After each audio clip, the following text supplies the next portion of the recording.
Hello. Hello, Actioneers. It's Blake and Taylor. Boy, have we got a podcast for you today. It's going to be us talking to some of your favorite people from the OK&Y podcast. Okay. Not the K, though, just the O and the Y. This is the Attack Action podcast. Thank you, Blake. And we do have OK and Y, but no K coming up. So just trying to clarify all of the podcast names that you messed up in your rookie debut. What as if we an put introer. our letters together? It would be CBTZ Sibbits. Sibbits podcast. Welcome to the Sibbits podcast. I think that's the new name, if you ask me. But that sounds like it also could be a commercial for erectile dysfunction. Is maybe the pill you're taking there. Take Sibbits if you need the extra bits in your sib. Yep. That's 100% the tagline. Great energy, Blake. How are you doing these days, though? What's going on in your neck of the woods? Dude, I'm just freaking grinding it out to the end of school here. So today 6 weeks left. Or this week, I don't know. Last 3 days, we had fentanyl awareness and prevention talks at school. So harrowing. Is that happening in your district? People are dying of fentanyl? In our county, yeah. They need to be talked to? Yeah. Damn. Yeah. We had like 77 deaths last year. Holy shit. Because I went into that being like, oh, that couldn't happen in that community. And then look at me not knowing what it is. Not knowing. Because we never did that in my town growing up. All right. You guys had other issues you were dealing with. It was a different time. That was like... We were getting murdered by guns. That was like 40 years ago. Yeah. Yeah, that's true.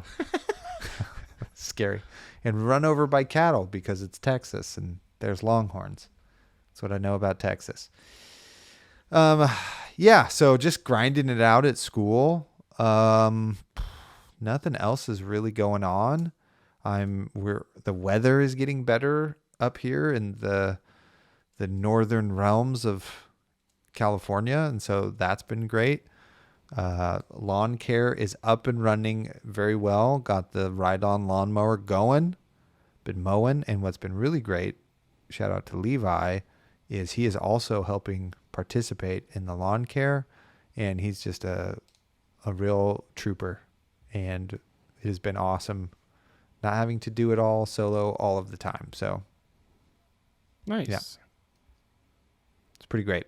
I'm going to run, I think, into an issue. I need to sharpen my blades, and I'm pretty sure they're like rusted on, and I'm going to have to like cut them off, and I have to figure out how to do all of that now. So the journey continues with this friggin' lawnmower. So it's a riding lawnmower. If somebody wanted to, would you take them on a ride along? Yeah, sure. We'll drive at 5 miles per hour. You can sit on my lap. I don't know. Straddle me? Sure. Is there not a second seat in the back or something? No. Straddle you is crazy. Well, there's not a lot of space. Jeez. I'm just trying to mow some lawn. Well. I'm trying to see how you do it. What's the top MPH? Have you talked about this 5 before? miles per hour, baby. Oh, my gosh. That's fast. Imagine if you had 5 mile lawn and you went from corner to corner and you just put on this podcast with Yichin and Oliver and just, wow. By the time they were done, you were only done with one swipe. Then I had to go back, too. So I need another podcast. Blake, what's new in your life, buddy? Well, got some tax checks back. Thank you, government. Tight. Thanks a lot. Going to Arizona because there was a funeral I'm going to go to. So that's less tight. Not thanks a lot, government. But we'll see what happens. I went and played Pokemon for the first time in like a year and a half and had... Oh, this is why. Yep, I should shut up. I like FaB more than I think because this is worse. And it's one of those things where maybe whenever you're like, oh, I'm alert. I don't know.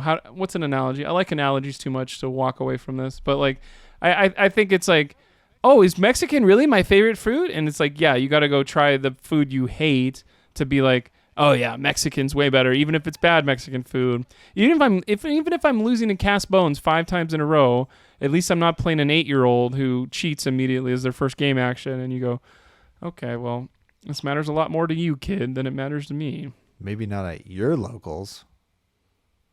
Anyway, there's 8-year-old FaBs in your that would life. be tight. We do have a young kid, and he's not bad. He likes to play Kano, which is terrifying. For in 5 years when his brain has developed on a Kano-only diet. Oh my gosh. That's when you play Snag on purpose just to be like, look how scary this card is. It's going to give you nightmares. You're not going to want to come back here for 5 years. Stare at this, child. Yeah, totally. Well, tight. That's great. Let's just move right along into our little intro segments here. So we're just going right into shout-outs. I'm shouting out Rob. Rob, I don't even know if you listen to the podcast. I hope you do now because of our budding friendship. Rob smoked me in a side event at Pro Tour LA, and that was upsetting for me and very exciting for him. And he was a very nice person and a gracious winner and that sort of thing. And then I realized he was a NorCal dude, and we got to hang out a couple weekends ago at the battle-hardened San Francisco. And shout out to Miles, my new best friend, was telling me kind of his origin story, just getting into the game, taking it super serious, and just really trying to get better. And on the Sunday of that event, Rob had a great run and made it to top 8. I think he made it all the way to top 4 and only dropped 1 game in Swiss and stuff. So just, you love to see that, the hero's journey, and for him to get rewarded. So huge shout out to Rob, and was a great dude. Realized we have a lot in common. We like similar anime. We like the same people. We hate the same type of people. It was great. We just were just totally bonding, and it was great. So shout out to Rob. Thank you, Rob. My other shout out goes to Yichin for crushing it in the Pitch It To Me podcast, also dope podcast. They did a custom card contest, and Yichin was mentioned multiple times, and I think won a whole category, and his card designs were some of my favorites. So bam, those are my shout outs. He should do this and make cubes. He probably should. Oh wait, he did. Spoilers. My shout out is to this guy definitely doesn't listen, but it's Mike, who runs a Hidden Fortress as the owner. I think he's one of the only owners at a game store that I think not only is present for a tournament, like, hey, how's it going? We'll talk to you. We'll be like, hey, this is what interesting, cool about this. Oh, well, hey, what kind of deck you play? Like, the only owner that I've known who has vested interests in the community and building stuff. So I think that's somebody that I'm always like, if you know him, you know what I'm talking about. And it's just something where it's not that I don't want to say the word crave that attention, but it's like, it's nice to know that maybe the person you're buying stuff from and supporting their store actually gives a shit about you, and is instead of just, I have no idea who you are because I show up every Sunday to go here on the way to church and get a donut. You're like, what? People still do that? Cool. Hell yeah. Shout out to Mike. Great job. Shout out to Mike. Blake, let's quickly move into spoilers for a second. I think cool. We haven't talked about all of them, but the kind of 4 newest ones are, we got the 2 Ranger ones, the Long Draw Half Glove and Murky Water, a new Riptide specialization. And then we also got some Shadow cards, Shadow Realm Horror, a new Shadow Brute attack, and Eloquence Eulogy, a new Shadow Runeblade attack. Where do you want to start with these spicy morsels? I think what we want from slot cards is the idea of, oh, I really never thought about that hero, And now after seeing that, there's no way I can not play that hero because it looks so cool. And Murky Water is one of those, like, this is a 2 cost, but you got to put it in your bow. So if you're not using your hero power, maybe it's 3. But like the idea that this is not only it's an on hit for Riptide, it's like, if you don't block all of this, I'm going to get some crazy value off a trap. The trap is going to ping you. So it's kind of like 2 for 6+1. If it has an aim counter is 7. Now the damage from the trap is 8. The value that the trap blocks is another 3. So this is like a 2 for 11, 3 for 11 or something based on how people normally do value, even though I don't like doing that value sometimes. I think it's something where this card is super cool for all those Riptide players that have been banging their head against the wall and getting Living Legend points every 55 times. Now it's like all of that hard work has been paid off. Here's your holy grail of a card. You don't have to play Intoxicating Shot as the only thing. I think now Pummel Riptide is unlocked. So you can run Battering Bolt, Murky Water, and Pummels. Are there any other 2-cost arrows? No, those I are the think only those are two? the only 2. Wow. I think that's something where if you're not aware of how arrows work, like the second only 6 damage arrow and 2-cost arrow ever is very interesting. We want to give that to Riptide, not to an Azalea, not to a Lexi. Yeah. Pretty It's cool. a big arrow. You know? I think not only is the art like super dope, like I can't wait to like maybe get a print of that. Hopefully that's a playmat. Like it's the first time he's holding a bow ever. Absolutely. Too. It's 1 part Swamp Thing, 1 part Rambo, 1 part Legolas, you know? Which is sick. Like what a cool combo. Is it Legolas or Legolas? It's tomato. So yeah, I liked it. It's sick. Yeah, it's crazy. Long draw half glove though. Somebody said something in a Discord about this where I was like, hold up, I don't know about that, but like long draw half glove is maybe good enough with some of these other all these other things that put something from your arsenal to the bottom of your deck. Maybe you can play Riptide very carefully and not play Trench, and you can play it with whatchamacallit now? New Horizon? Tunic. Oh, Tunic. Or yeah, like New Horizon. Like I think the other thing is they want what's the headpiece that puts the thing underneath that's really good? Crown of Providence. Crown of Providence. There you go. You nailed it. I think the other thing about this is it just gets around warmongers of, are you losing to warmongers? Now they need to play 2 warmongers to beat you, or they need to play all 3, not just 1 warmonger killed me because I was waiting for the one warmonger, and now I long draw half glove, my best arrow, and now my best arrow is an 8 damage arrow with an on hit still, not just a 0 for 4. That does nothing. The interesting thing I think about this is the artwork. That this is clearly Azalea. Maybe stealing a pendant has nothing to do with arrows, but it just has the glove predominantly right there. So, hints. Oh, that is I don't Azalea. know. She's got her braids. Yeah. Anyway, I do think it's cool. I like the overall design theme of equipment pieces we're making to give consideration to run the non-historical staples. You know what I mean? So I think that is a cool space for it to be designed. I am not a Ranger player and don't know all of the applications, but I hope somebody does and is gonna be a half glove truther. That's what I'm hoping for. So we'll see that. I'm gonna put in the effort real quick to look. I think this is this person's first card art because I don't remember this name. Oh, I'm lying. I was looking in the wrong part.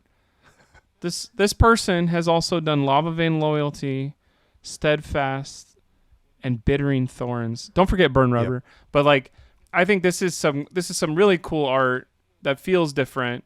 So it makes sense that she hasn't had like 15 different cards. But I think this is her best art by far so far. Yeah, it's very good. Let's touch on Eloquent Eulogy. It's a RuneGate card, and it costs 1. And it's a 1/4 that blocks 3. And it reads, when the combat chain closes, if a hero has lost life this turn, create an eloquency token. So this is just so dope.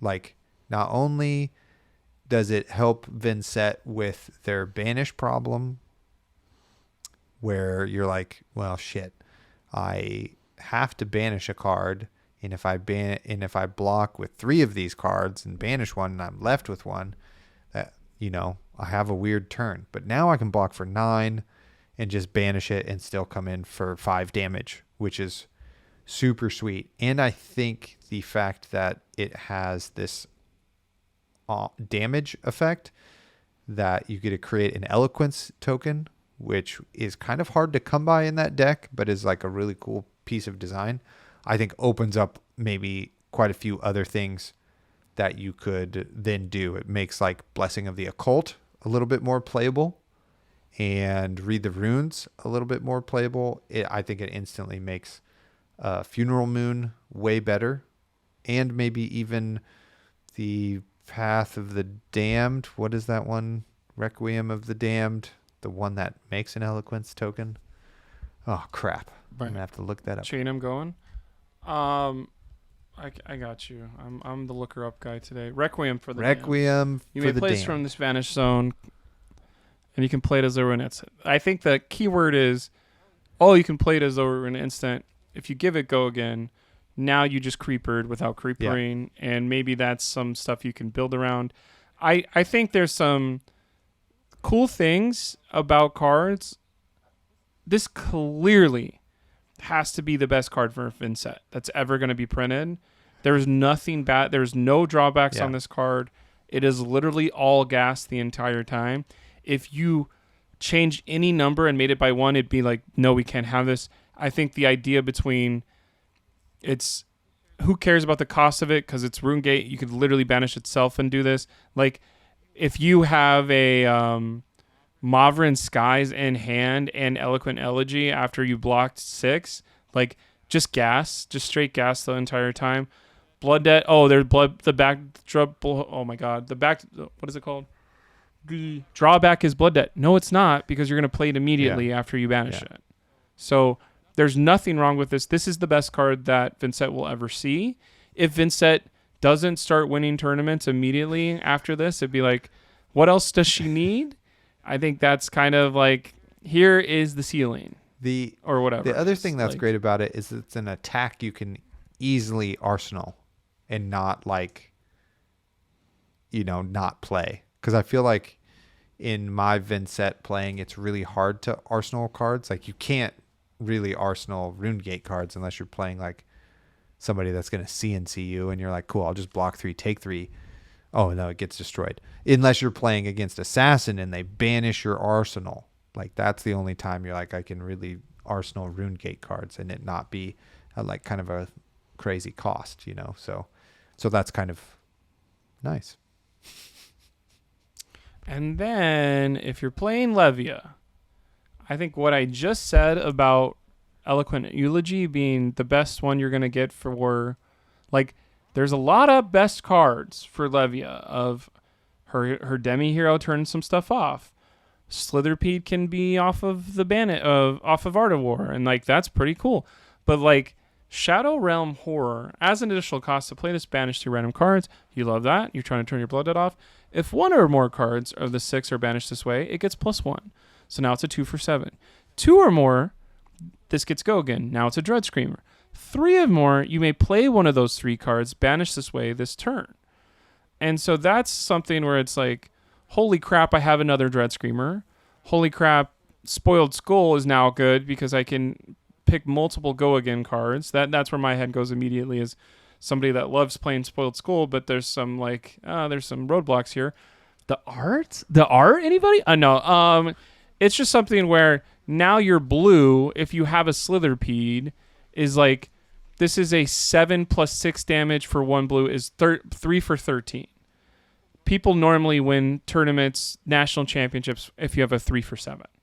And yes, this banishes cards, but you're trying to turn off Blood Debt. I think this could even be, there's something in my deck building mind that never really gets used that often of, could you build a Leviathan list where it's all 6s all the time and then just recur this one and play this over and over and over again of like Remembrance It Back and just play 7 Shadow Realm horrors over and over again, and like none of your other 6s have Blood Debt besides this one or something like that, and just crush people that way. And you're like, oh damn, like maybe this card is not only powerful, but it's going to be doing stuff for you that you've never done before. And putting this with the new Sash that's coming out on Friday, like I posted a tweet, I was off by one color. I thought, I was like, I think you could do a yellow, but let's just do this together as a family. If this is a 2 cost and your Dread Screamer's a 2 cost and you have a Slitherpede that's banished off of this, you can use your chess piece, the brand new one, Savage Sash. Now your Dread Screamer costs 1. Your Shadow Realm Horror costs 1. One of your banished zone targets from this is either a 1 or a 2 or 1 or a 0 cost.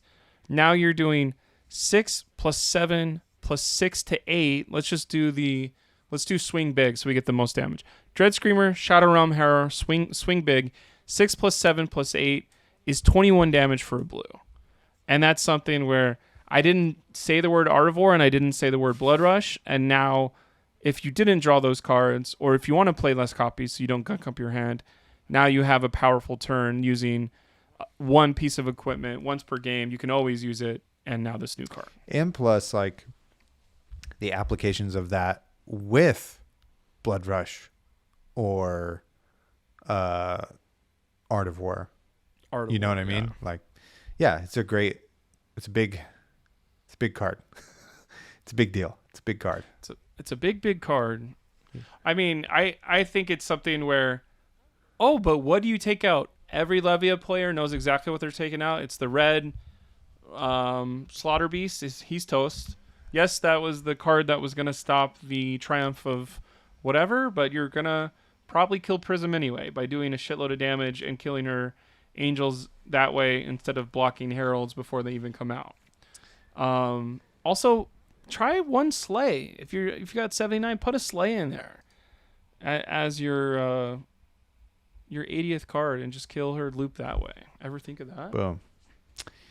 Last little bit of news before we kind of preview into our main topic and that sort of thing is the KO deck list has been spoiled today, and Twitter and other people perhaps are upset is the correct word. Yeah, it's definitely upset. It just seems like the KO deck is pretty far off from what would be competitively viable in the normal realm of Flesh and Blood, and kind of just has this really baller Savage Sash and then kind of so cards in it. And so, you know, that maybe feels a little bad, I think is also the term there. I think this is the one. I don't know if this is shill or just having LSS's back, but like, I think when you first start off, if it is for beginners, yeah. If it is for beginners, great. Let's say that. I did not upgrade my deck to be extremely competitive in I did not get the chain cards or the Bravo cards, the Command and Conquers, the whatever, until month 2 or 3 of me playing. And if this can get those brand new players, $40 gets you through the first 1 or 2 months of playing Armories. You build relationship with those people. You don't need I need $40 of value out of the box. And outside of exclusives, those cards are only $10 is kind of like, okay, bud, like, sorry about that. It's like, oh, did you need the value, or the value of your $40 box is now you can meet all these people and do that. And I know that's so indirect and so scummy or bootlicky for some people, but why are there no blood rushes? It would be kind of cool. Maybe that's how they can interact with their community of, hey, does anybody have blood rushes? And you can be ready to go with the brand new player who shows up with the KO Armory deck. Hey, Rogelio, I have blood rushes. Nice to meet you. Glad you're here. Here's some blood rushes. I've been playing this deck for 3 years. Take out one of those blue 6s. Well, I know they're 5s, but it's 6s for you because they hear about. Take those out and put blood rush in, and like that's your deck. And like maybe that's what they want. And I know it's like it looks bad from that thing. It looks like we haven't learned anything from the Glistening Steel Blade. It looks like we haven't, like, I need a Savage Sash and I need 3 Strength Rules All. I don't need the Roughshod because I'm not going to play KO, except I played KO this Saturday, so maybe I will need it. But it's something where if you are an enfranchised player, we did not say this was for you.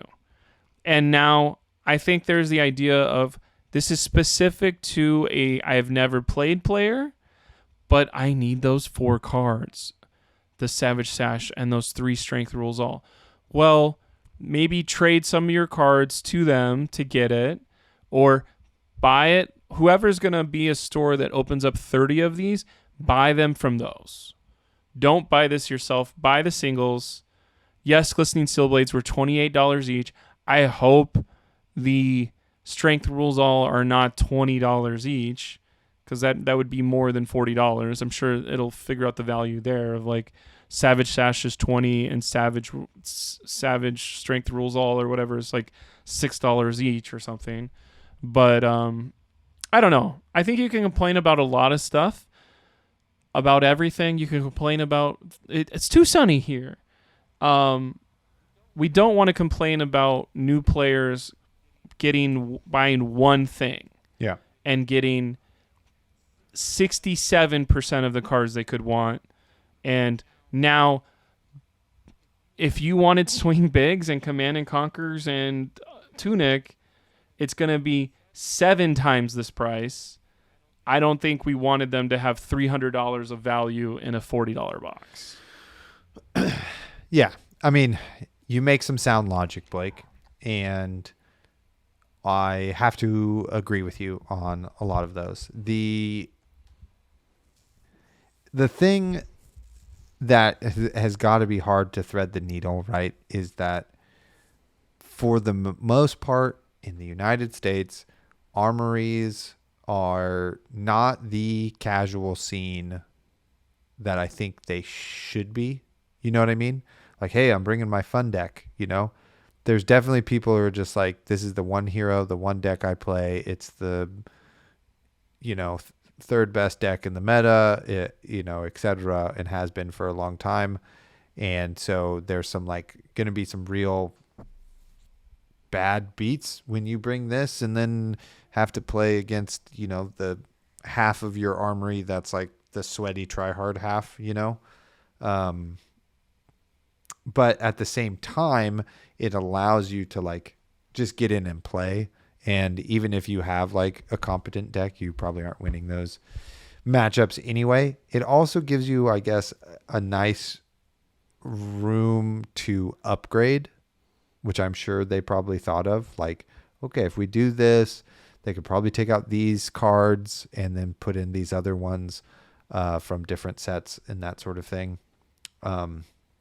Having just basically experienced this with a bunch of new players at our armory, it is jarring to be like, right, okay, you've just started and you have a lot to learn, and the thing you brought is not at the same level as the thing I brought, so that navigating that as the entrenched player can be kind of difficult. And as a new player, there definitely was because it's a competitive game, some feel bad moments by new people at Armory because of, the nature of gaps in skill level and even in Blitz, just the decks we have. So that all being said, it still is a good product and I want them to keep doing these sort of things.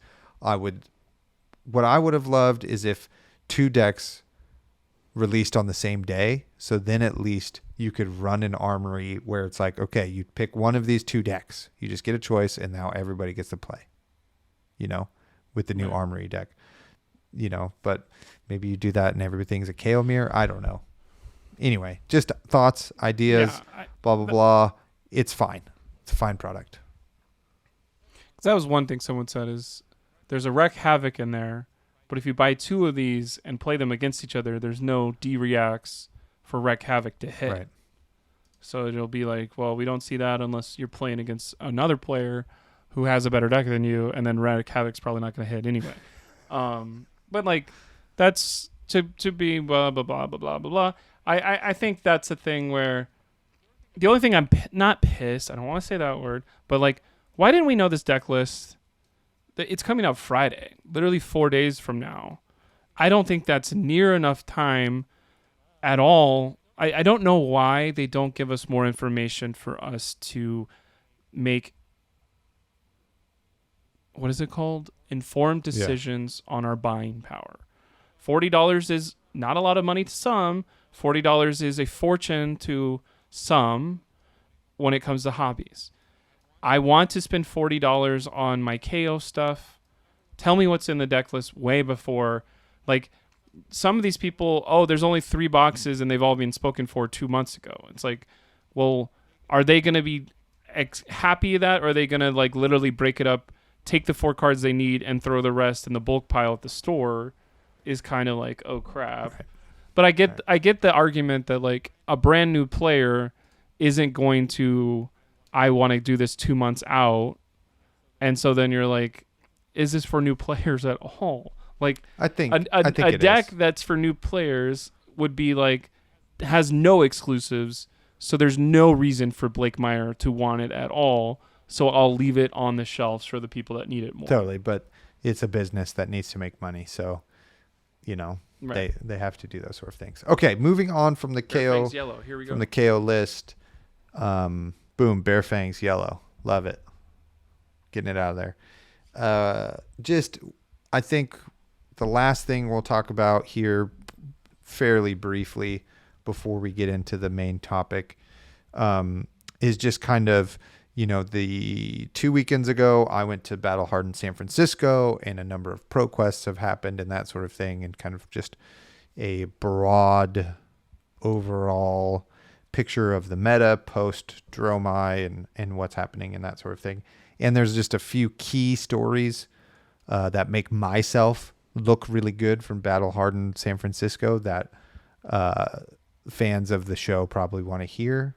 So we're going to talk about those. Okay, so Battle Hardened San Francisco was at the Cow Palace in an absolute dungeon of a venue, but kind of a cool dungeon at the same time.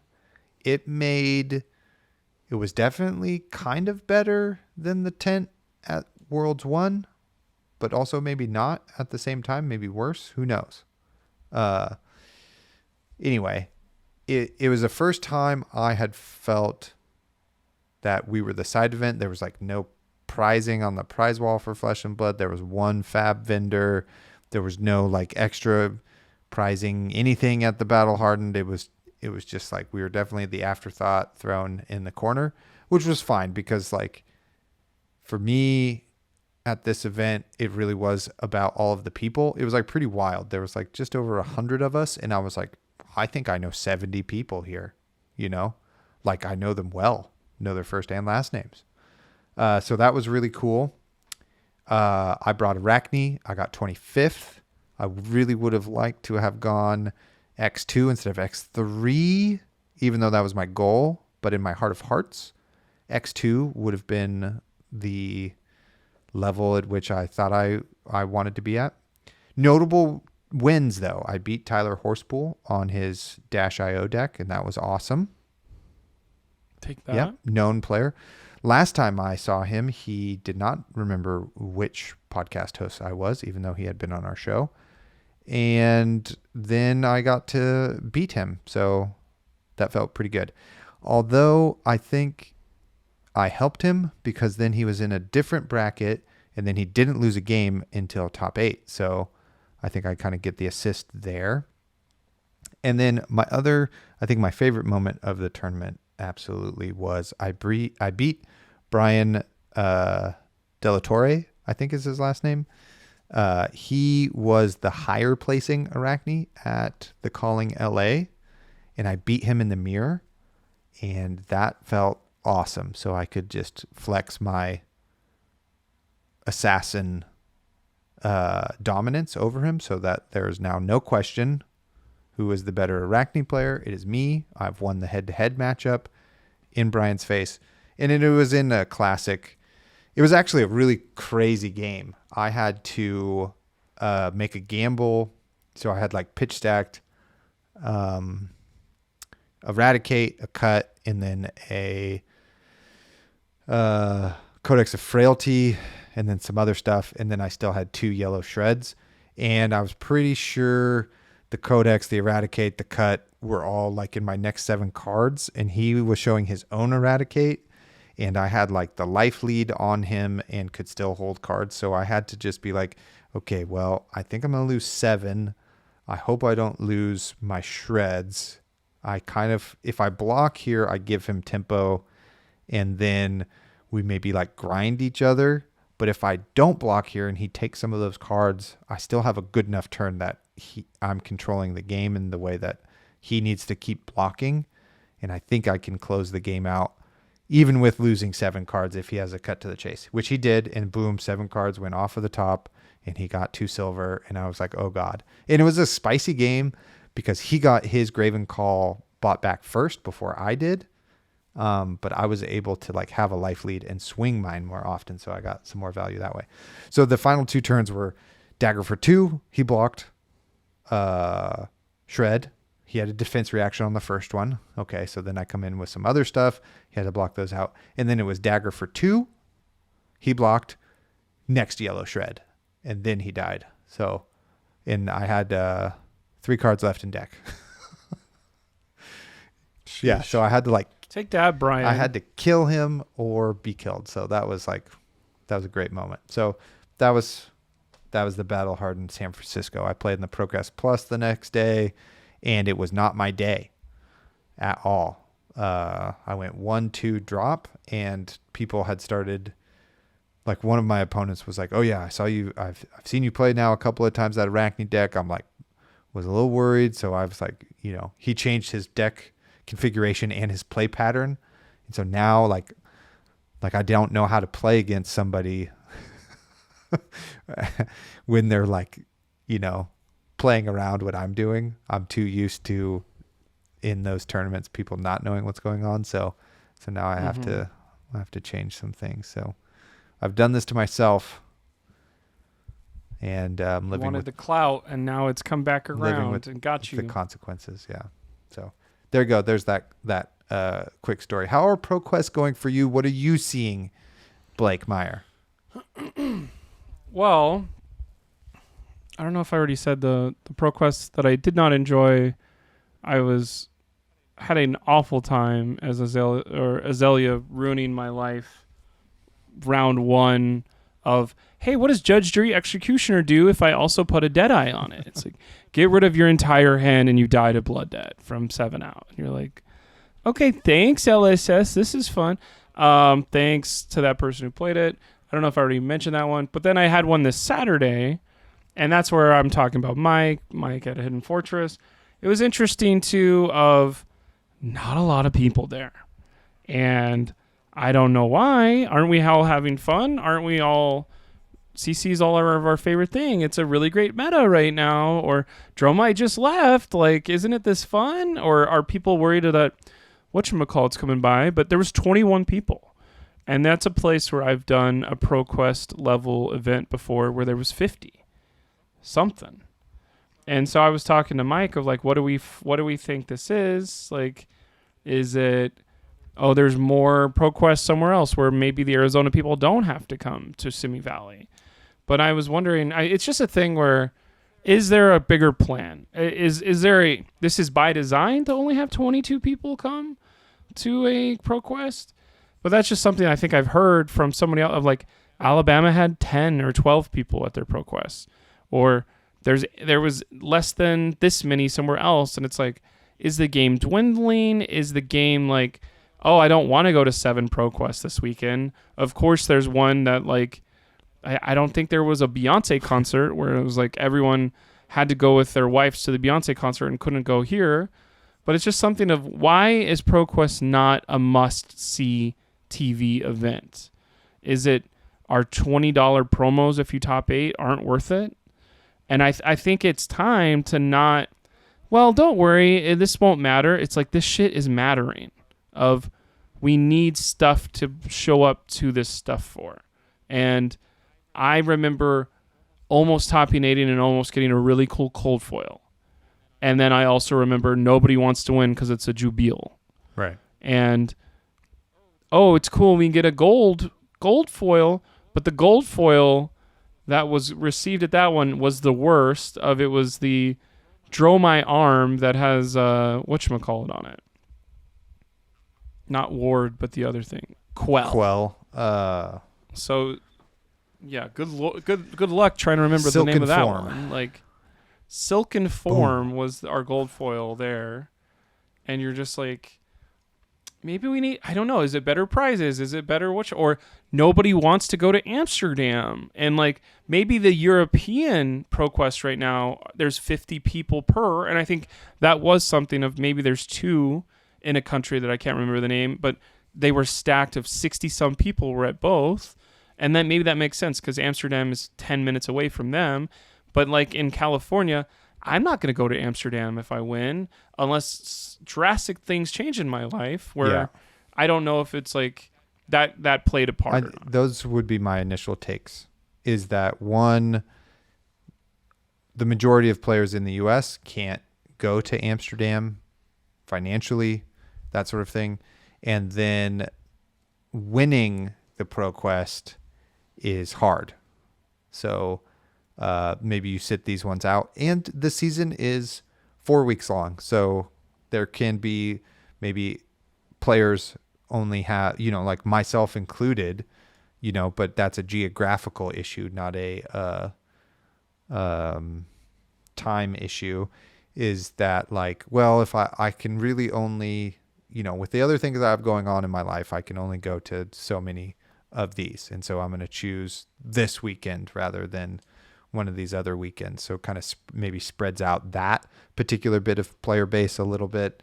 So I don't think it's an issue. We'll see if the trend keeps going. It's also like, well, I'm not going to go to Amsterdam. I'm certainly not going to win this. There are no prizes, new sets coming up. I'm just going to kind of like, if I only get so much time away from my family, my job, my significant other, I would rather spend that time maybe at like new set skirmishes or something like that. If that's I'm going to allocate my FaB time, I'm going to wait for the new set. That's more exciting than maybe the most fun meta we've ever had to be able to go play in. So there's that stuff. Quickly moving on before we get into the main topic. I know I've maybe said that 100 times. So we have Oliver and Yichin on from OK&Y. We're going to be talking about cubes. So a cube, for those of you that don't know, is a specific curated set of cards that is meant to be drafted. So you're re-simulating Flesh and Blood draft, but with your own curated list of cards to make your own cube experience. And so Oliver and Yichin are some of like the pioneers in Flesh and Blood of cubing and have made some of the more popular cubes and that sort of thing and have their lists publicly out there and that sort of thing.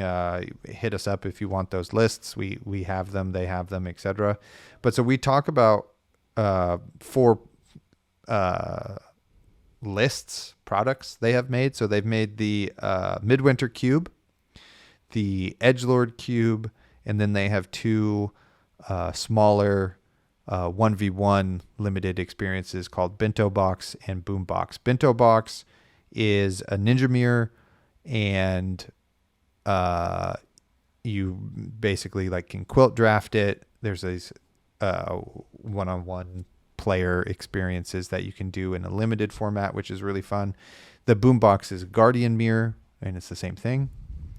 Edgelord Cube is the Assassins and the Shadow Runeblades are the heroes you get a draft in that. So those are kind of the cards you're drafting and vying for and that sort of thing. And then Midwinter Cube is your Azalea, Lexi, Kano, and Icelander. So kind of this push and pull between the Rangers, push and pull between the Ice Heroes, and push and pull between the Wizards and that sort of thing. So we've referenced those without hardly any context. So there is some of your context. If you go to their YouTube page, OK&Y Podcast, they definitely talk in detail these lists, and you can actually watch, I think, Yichin do some of the preliminary test drafts and that sort of thing on there. If you're more interested in Cube. So it's a really, really fun format. The lists are really fun, and they're just great dudes who have a great mind for design and creativity and that sort of thing. And we had a great time with them. Blake, anything before we get them over there into the meat of the podcast? I think pay attention to when they say stuff about Cube, because it is good. It is something where this is a very, not esoteric, don't say that word, but it's a very heavy subject of like Niche. I think I would go and read about a cube. If you're like, I don't know what cube is, I would go read about one or two cubes, the history of cube. I don't know if there's something we could put as a link on the UCube for you, but like read about a cube before you're like, I don't know what a cube is at all. Read about it before you listen. If you've done a cube at all, I think you're fine, but have the knowledge of what a cube is and what it is before listening to these guys, because we're going straight into the meat and the potatoes. None of the mozzarella sticks are coming. Nope. And then side drinking game for this episode, take a drink every time somebody says cube. You die. You're going to have a great time during this podcast. Support us, Patreon, YouTube, subscribe, etc. Please, links are in the show notes. We appreciate you, the listener, the audience, our supporters. It means so much to us. Thank you so much. And on to the main topic.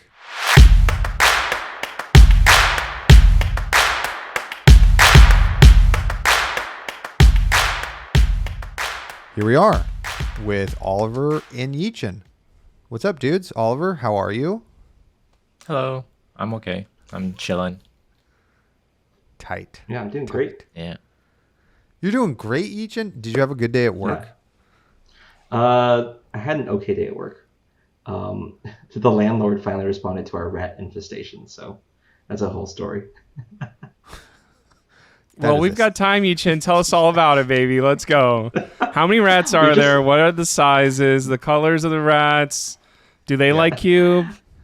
Yeah. No, wood they hate rat cube. or Norwegian rat? I don't know. Ratatouille rat, I guess. They're, Oh, okay. they're not, A nice they're- one. I don't know if they're nice, but they're quite annoying, and they like chew through our stuff. So we've been trying to get rid of them for the last 4 months. It's not our fault that they're there, by the way. We live next to a sewer, and we have a temple that's a makeshift restaurant next to us. So it's their fault and not ours. But yeah, we've been dealing it for the last 4 months, and I finally have gotten reasonable action from our landlord to get rid of them. So good day at work. Let's go. That's better than getting a spoiler card from LSS. Yeah, I know, right? Yeah, screw those cards. Now that we know that's not happening again. I don't One expect much day. at this point. No, Yichin, you should be spoiling a new hero one of these days. No way. I feel like you've done enough for the judge community by now. I don't have the gravitas to spoil a new hero. I'm not like Sam. I don't know.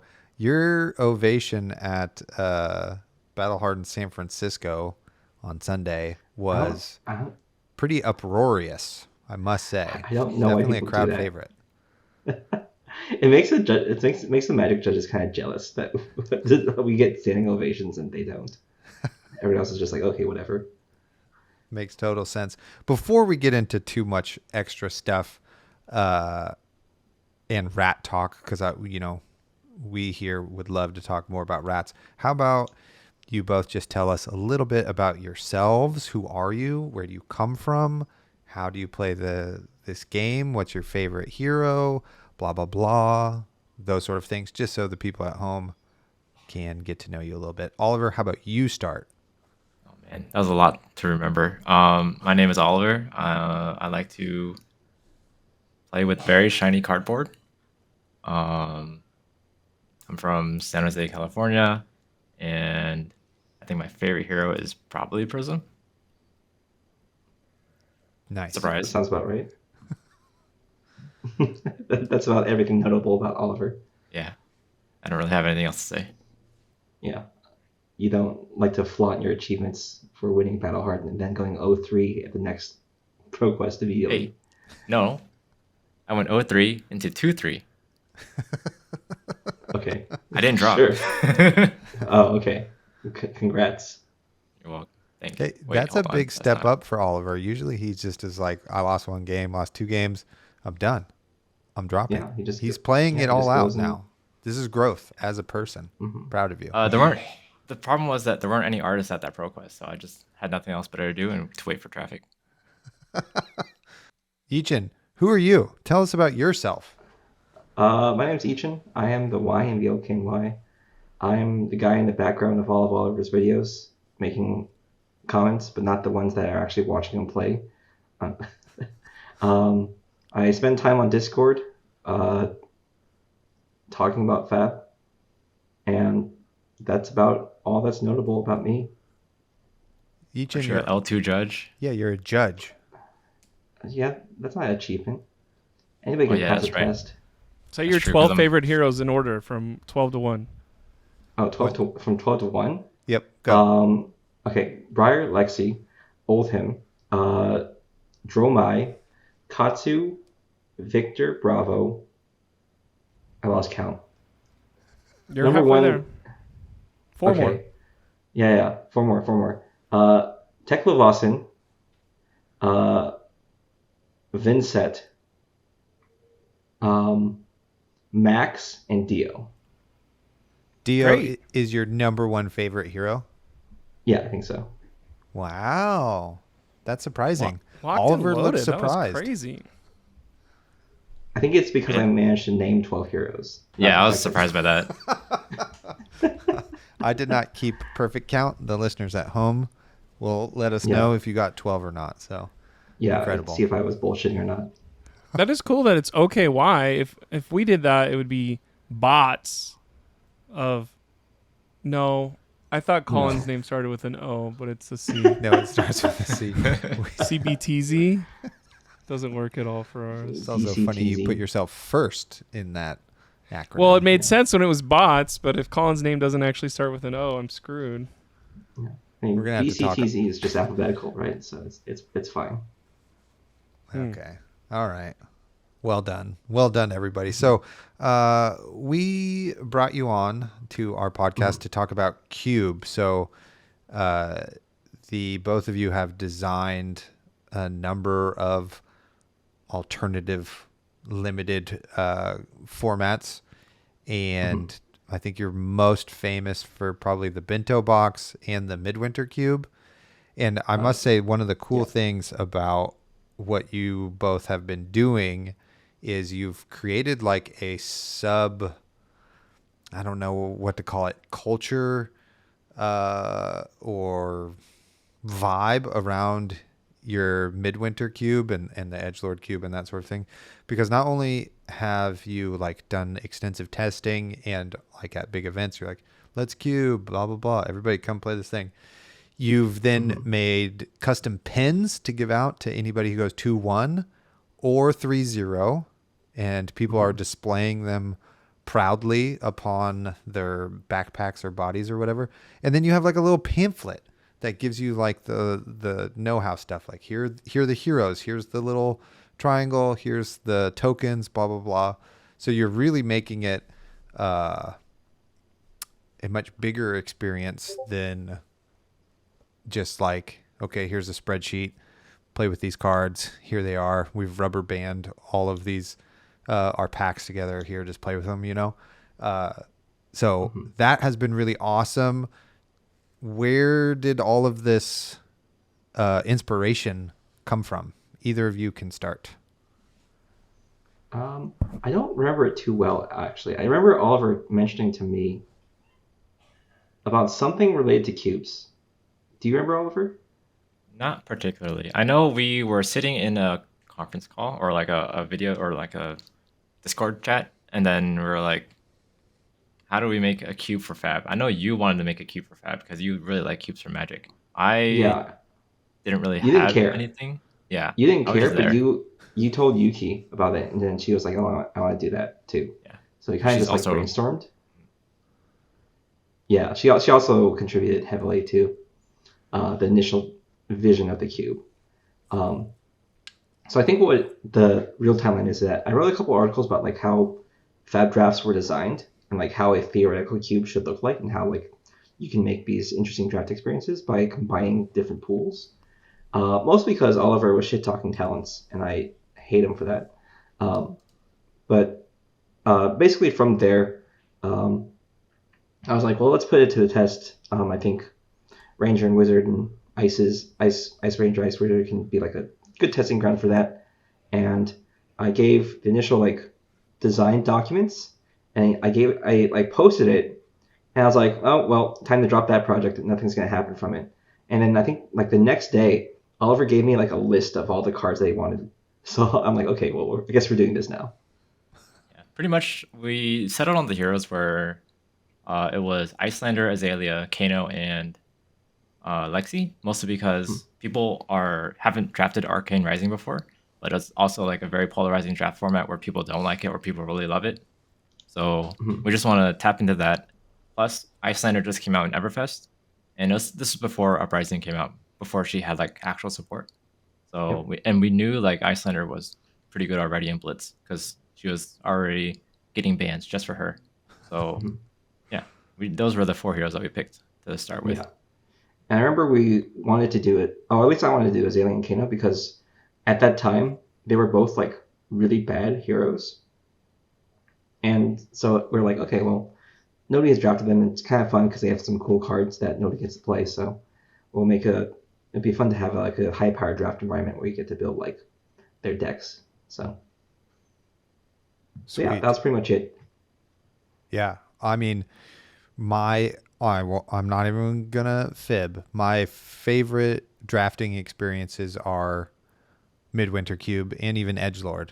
Not even the Flesh and Blood booster draft sets. I just like the cubes. The cubes are so much more fun than Oh, the boosters. why do you think that is? Why do you think that is? Why do you have more Oh, fun? nice. I'm Blake, asking the question. I know. chime in. It's because like okay, in the old days it was like if it was Tales of Aria, we literally did it on first day of Hype House. I got a what's it called, the helmet, like New Horizon, and like okay, that's a legendary I have that no one else has access to, and that happens once every like 25 times you draft to you specifically. Maybe happens once every 5 drafts to somebody will have a legendary, but for you guys, it's like there are 7 or 8 legendaries in this pool. Maybe that's way too many, but there's like 20 power cards. And like I know that there's a Command and Conquer that does exist in this. It's not I hope this pack has this. And so whenever you do your pack one pick one, if you get one of those like absolute laser bombs in the very beginning of your thing, you can go, well, now I know I have forked lightning. I don't even know if that's in that one, but like if you have forked lightning from pack one pick one, now you know I'm going to build my whole thing around bumping arcane damage to an unbelievable amount. Who cares if you have AB? You're already dead.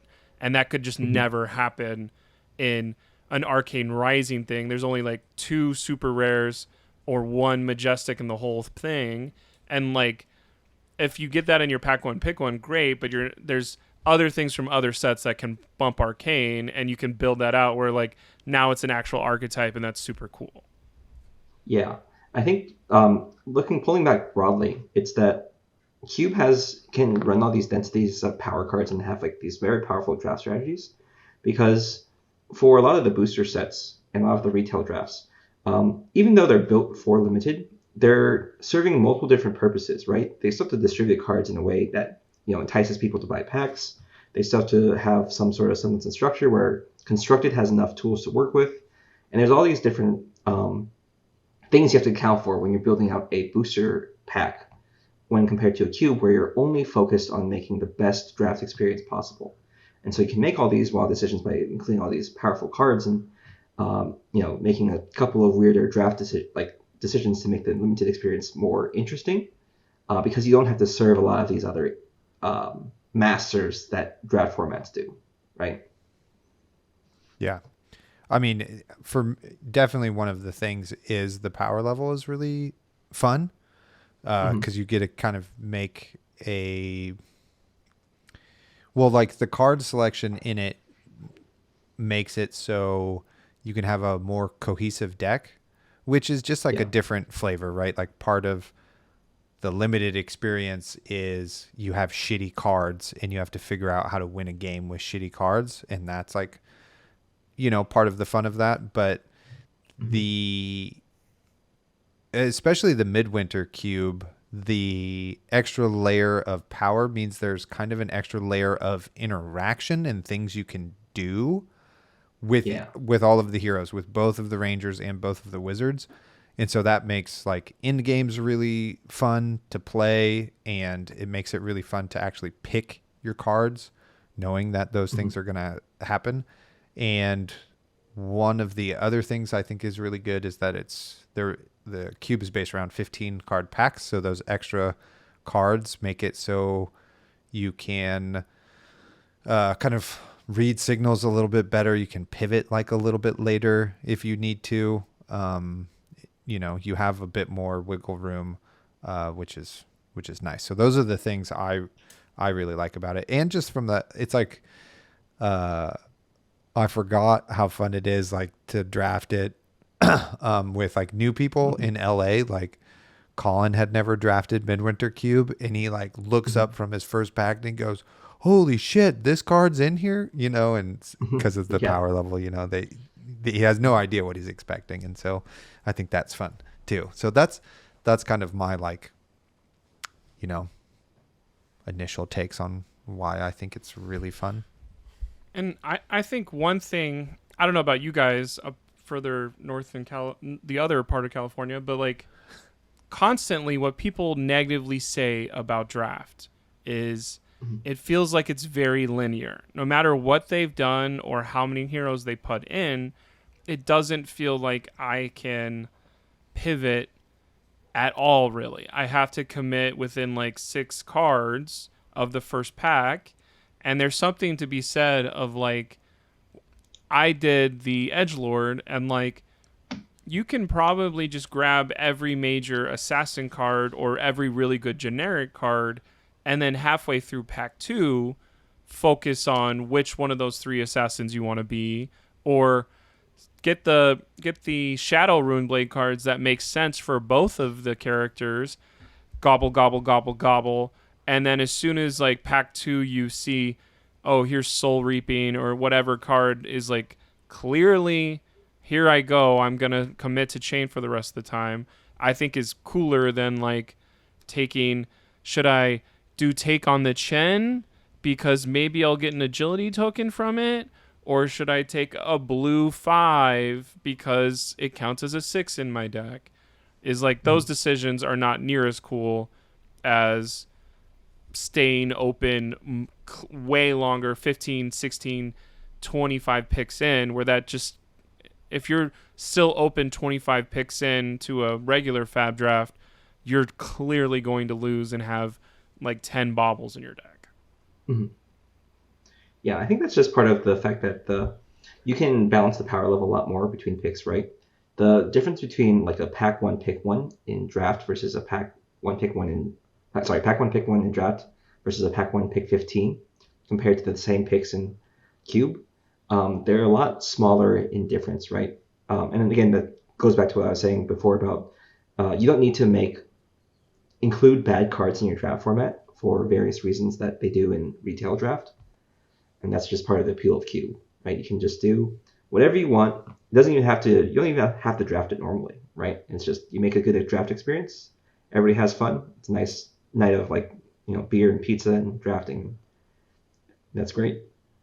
Absolutely. Oliver, you mentioned, or Yichin mentioned, I forget now, uh, that you are kind of the guy who picks like all of the cards. Do you guys collaborate on like combos or themes you want to see in the cube, and then you go, oh right, my encyclopedic brain remembers every card that's ever been printed, and I know these these combos exist in these 4 cards and blah blah blah? Or are you just like, are you freestyling a little bit and you're like, well, I think what's really cool with Lexi is these types of ice cards rather than these other ones? Or how do you come up with the cards you want to have? So to start with, like trying to pick the cards, usually I try to look at decks that work or blitz decks that work, because you're essentially building like a very um, small blitz deck, like 30 cards versus 40. Um, so the blitz decks help me get like a ratio of what I want in the deck, like how many arrows, how many blues, how many non-attack actions, how like obviously the equipment and everything. And then I just put that in a spreadsheet and I just count. Just like I expect like Lexis to have maybe 6 to 10 blues per deck. I expect there to be 2 Lexis. Azaleas want to have like maybe 4 blues in their deck, or maybe a little bit more depending on the curve. And then obviously Icelander and Kano, they want like 15 plus blues or something. So yeah, I just take like the estimated outcome of the draft. Like an ideal draft would have like 2 Azaleas, 2 Lexis, 2 Kanos, and 2 Icelanders. And then yeah, you just do all the ratios that way. I did talk to James White briefly at a Q&A and like at the James White meet up, and then he did tell me like that's how they also do their set design, is like they just put in a spreadsheet and just like calculate everything. Yeah, so that's just, yeah, spreadsheets are good, I guess. Um, Going into like archetypes of what you want and like combos and certain stuff, we initially had our pet cards. So I had like Nimblism, Nimble Strike. Yichin had Sunkiss, Moonwish, and because those were in WTR and also definitely in Arcane Rising. Yeah. And they like kind of work out for some of the heroes. Unfortunately, the power level for those cards were not where we wanted it to be, and yeah, we had to take out the Sunkiss, Moonwish stuff. But yeah, you just like try and find what people want for each hero. So Azalea has like top deck matters, plus like a lot of arrows. Kano has a lot of top deck matter stuff. Lexi is more just like ice and arrows, and obviously like the elemental stuff with like lightning and cold and ice. And then Icelander just wants blues in our stuff. So you just try and find like the differences and the similarities between each of those heroes, and then you can try and choose cards that fit those roles, if that makes any sense. That totally makes sense. The other thing I was also curious about is just kind of going back to what Yichin asked me, is what is your guys' feedback, that what do people say is fun about the cubes back to you guys? Like specifically, obviously people are like, that was so fun, thank you. But the specifics, what have you guys heard? I'll answer this first, but I think Oliver actually gets more feedback than I do. So most of the feedback I've seen, I get a lot of feedback directly from the people who build the cubes themselves. And Oliver gets a lot from the players. So most of my feedback is going to be geared towards, I like how the archetypes interplay off each other. I like how, how there's very little chaff in the cube. And I like how, it's relatively easy to assemble if you already have a bit of a collection. So that's kind of what, when me and Oliver talk about the design of cube, that's kind of like what I want to emphasize and what I try to keep in mind when looking over the list and reviewing Oliver's list and making sure that everything looks good. For the most part, it's like 90% vibes, but it's like 10% like the feedback that I get. I'm just trying to like keep that in mind evaluate my vibes off of the overall list. Right. So One from the thing- players, oh, sorry, go ahead. I mean, I was just gonna say, like, the only thing where I was like, oh no, was like not knowing how much AB was in the Edgelord cube. I just was like, oh, there'll be another one, and then it would never come, and I was like, both times I had no AB and would just immediately die to every rune chant. I was like, this is I had it in my hand, and with like 6 cards left, I was like, I'll get one pack 2 or pack 3, and it's just like, is there more than 4 pieces of AB in this freaking cube, or what's going on here? And that was the Yeah. only thing where it's like, that's what you don't know in a normal draft.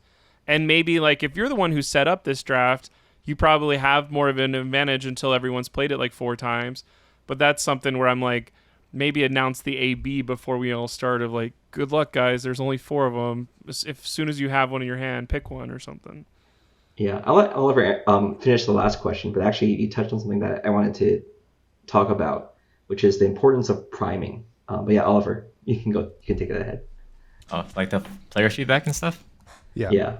Yeah, okay. So people have told me they love the 15 card packs, as you guys already know. Staying open is a lot easier. You can do a lot more like typical draft strategies, so like staying open, reading signals. Things in the Midwinter Cube are pretty clear cut. The Edgelord Cube, not as much. That is kind of the consequence of putting Vincent and Chain in the same draft set. But yeah, people just like the power level of the cube. Like they love seeing power cards. They love feeling powerful. And it's put as, I kind of made it in a way where like obviously those are really powerful cards that you can play with, like Fork Lightning. You have Knock Death Whistle, Red Lantern, and stuff, and you can like consistently find them. But it's also not overly powerful, like how powerful Blitz is. Like the games are not over in like 3 turns usually. So that is like, that's how I try to make it, at least. Like it's something that is not over in 3 turns, and then you can also just like play your deck as well.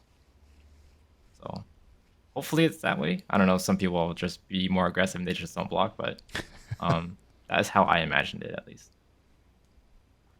I mean, that's definitely how they feel. Like, having played both a number of times, it's, that's why they're so fun. Is the draft is fun, and then our gameplay is fun. That's like exactly what you want. And mini sets and Flesh and Blood have had one or the other, and not really both. Like Arcane Rising, I think, was really fun for me personally. I'm one of those Arcane Rising truthers, and that's it has great gameplay and has a really fun draft because of how tight the generics are. I think that's why Welcome to Wraith is also really good, is because the generic packages that support all of the heroes in there are really, really good, and can support quite a number of heroes in a number of different ways than in other sets we've seen and that sort of thing. So, Yichin, you wanted to talk about priming players. Yeah, so you mentioned Arcane Rising. I'll tie it back to what you're just saying. I feel like a lot of the issues with Flesh and Blood's draft format is that the gameplay is usually pretty good, right? Like most of the time, like FaB's just like a well-designed system where the gameplay is pretty solid, right? There's it's very little, it doesn't feel bad to play. And that's one of the things I had with Magic, where like you could design a sweet draft, and then once players finish the draft, they're like, oh, I'll play one game and that's it. I'll move on to the next draft. But the issue with a lot of the draft formats, especially like Evo and other more complex ones, I put Arc in this kind of bowl, is that if you don't know what's going on, you're going to get completely wrecked by somebody who does, and they're going to have a giant leg up on you. Right. And it's kind of similar to Cube, where you need to communicate the differences between your Cube's draft format and how normal retail draft works. And that's usually pretty simple, like, oh, hey, no Rune Robe is a token, or whatever, right? But one of the things I've found useful, which is why I made the pamphlet, is that if you give players a baseline level of knowledge, you can all have a more enjoyable draft format because everybody knows what they're doing. and nobody's like trying to train wreck a draft, or nobody just like accidentally does something that they assume is in a cube and isn't, and nobody's like, oh, I just drafted these power cards that I remember were very good in this hero or whatever, right? And so one of the things that I've been focusing on, at least with a lot of our more recent endeavors, is finding ways to present information to drafters where they can rapidly digest it and then have a much more enjoyable experience as a result. And so you'll still get like the blind feeling of like, oh wow, I opened this power card, or this is sweet, I didn't know this was in a cube. But you're not like completely blind, right? You generally know what you want to do. Yeah. And yeah, that makes sense. And and that's one of the main issues with Evo, right? Is that if people assume that Tekla and Fatigue wasn't factored in when the designers made it, they'll just drop the draft and just assume it's a bad draft set, right? Because they won't get to the like 5th to 10th draft where like it all clicks and like, oh, that's why this is in the set, and so on and so forth. And so I mean, that is my experience completely of like, it was just so frustrating to play the first 3 or 4 drafts that somebody telling me, oh, you just didn't get it, it's so enriching, you gotta be ready for the 7th, 8th, and 9th time to. It's like, bro, I don't have that much time to give a shit about this stuff. And like, exactly, I think that's something where your cube is like clearly with the priming and the fun. I wanted to play it again after losing so badly that first round. It was like, but next time I could probably do this. And I played Uzuri both times. I did the exact same strategy both times. I lost to the same stuff both times. Like, both time round 1 was against the person who had Rosetta Thorn. I was like, God, now the AB I can't block is 2. And like, it's like a 5-turn clock, but it was still fun because I'm like, well, maybe my disruption with Command and Conquer, and like I got every shakedown, every command. There's only one Command and Conquer, 2 shakedown, got both leave no witnesses, and it was like, I've got a cracked deck, no AB. Oh well, whatever. Yeah, and that's something that we are trying to always solve when it comes to designing a good draft experience, is that a lot of the changes that we've made in the cube between versions, it's not something that we initially think about, or they're usually something that we think about initially, assume will be fine, and it turns out to be not fine. And in general, like, you can have like general cube lists and people will copy our cube lists, but I always recommend to tailor the cube to your draft, to your drafters, so that they can have the most enjoyable experience. One example is that I know in Australia somebody built our cube, and people kept winning on Lexi with Razor Reflex. They're like, wow, this Lexi with 3 Razor Reflexes, they keep on drafting it. It's just way too good. Nobody plays around it. It just wins every single draft. And I just think to myself, dang, Lexi hasn't won in our cube in years. How do we? And it's not like it's a difference in like the skill level. I assume for most part players are roughly even in skill level. I just assume that drafters will prioritize different things, and if they're prioritizing different things and they won't change their ways, well, you as a designer have to like meet them in the middle and give them some other, encourage them to go different ways, or encourage other drafters to find ways to beat that. And so that's the importance of priming, where like you have to give your drafters a baseline minimum. You have to tell your drafters what you're thinking so that they know what you're thinking and they can exploit it, or they can draft around it, or they can play into it however much they want. Interesting. Oliver, I saw you nodding along a bit. Did you have more to add to that? Not really. Like people might just be more familiar with Lexi, and they might not be familiar with the other heroes. That's why maybe that hero is winning a lot more. So you can always just change your cube that way. For our test, at least, Kano has been winning a lot. Icelander has been winning a lot, and then Azalea has been winning a lot. So, I feel like it's definitely based on the players that drafted. Gotcha. Another question I had for you. So, like, you have taken apparently a lot of inspiration from how LSS has set up the draft format. 4 heroes, push and pull between the heroes with the talent, etc. now that you guys have done, Bento Box, Boom Box, Midwinter Cube, Edgelord Cube, do you have some ideas now on how you might want to like push that 4 hero, 3 hero, 6 hero format, and that you're like, looking to try out? Yeah. I mean, I've been kind of slow rolling all of my ideas for different draft experiences. Like for example, me and Oliver, or I guess Oliver is mostly working on a warrior cube where, the weapons and the equipment are draftable in a separate draft after the fact, right? Cool. And this is something I played around a lot when doing Magic cubes, where I didn't really like the default setup for Magic drafts. And so I kept on experimenting and trying out different things to make the draft more interesting. And this is kind of what I'm going to be doing with future cubes, where I don't really want to repeat experiences one to one, just with different classes. And LSS is experimenting with that, and they've mostly settled on what I call just like there's like 3 different major archetypes, and then 2 archetypes in each within each major archetype. You see that with Outsiders, with Heavy Hitters, with Tales of Arya, where they have 6 heroes or 1 hero with 2 different archetypes, right? So I'm leaving that sort of experimentation up to them, where they're just changing up the structure of the draft. I'm not as interested in that as I am interested in changing up what happens in a limited format.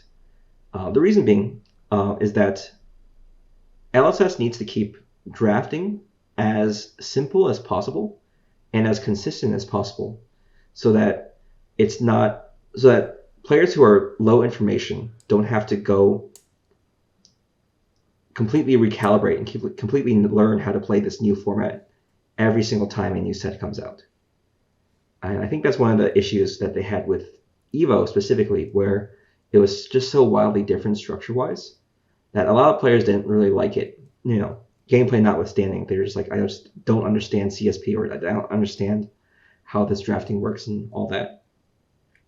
And because most of the audience for Cube are players who have already been enfranchised in Flesh and Blood and know and want to seek something new, that's something that we can play around with. I haven't answered your question yet, so I'll answer it now.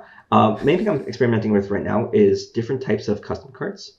I have 2 different types of custom cards I want to try. I want to try a draft where we have hybrid talent cards.